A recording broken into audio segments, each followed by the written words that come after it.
Bienvenue chez Chanuo Management et Sport.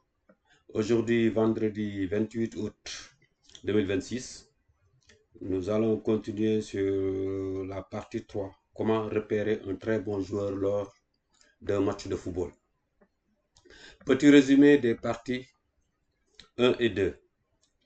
Dans la première partie, nous avons expliqué que le travail du recruteur commence avant même le coup d'envoi. Le recruteur, le superviseur, l'observateur ou le scout doit arriver suffisamment tôt, récupérer la feuille de match et observer les joueurs dès l'échauffement.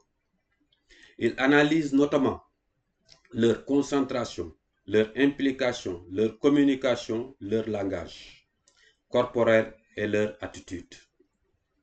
Dès les premières minutes du match, il cherche ensuite à comprendre l'organisation des deux équipes, les systèmes de jeu, les postes, les intentions offensives et défensives ainsi que la hauteur des blocs. Dans la deuxième partie, nous avons approfondi l'analyse du joueur, identifié au cours des 15 premières minutes. Le recruteur cherche notamment à savoir quel est son rôle tactique, s'il comprend réellement à son poste, quelles qualités lui permettent de poser des problèmes à l'adversaire et quelle est son influence dans le bloc défensif ou dans la filière offensive. Nous avons également abordé la mi-temps qui permet de recueillir certaines informations complémentaires et d'être attentif aux éventuelles modifications tactiques, permutations ou changements opérés par les entraîneurs. Dans cette troisième partie, nous allons poursuivre notre observation avec la seconde période et la fin du match.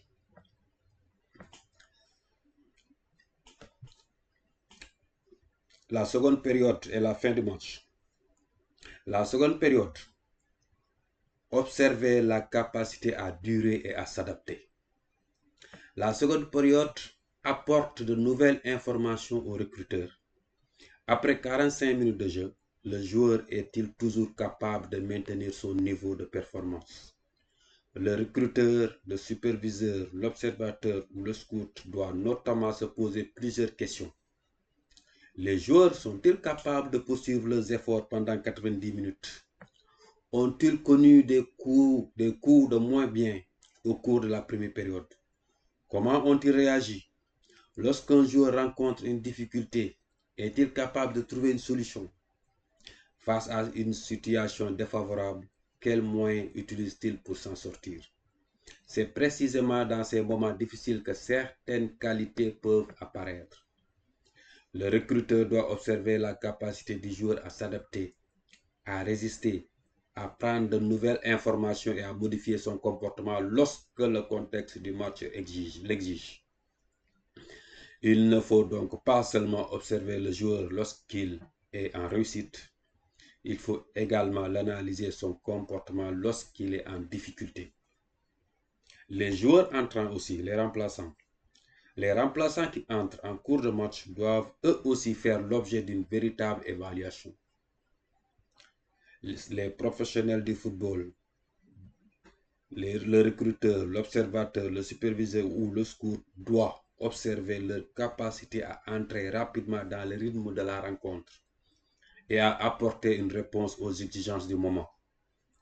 Il évaluera notamment leur dimension mentale. Comment réagissent-ils à leur entrée? Physique. Quel est leur impact dans les duels, les courses et les efforts?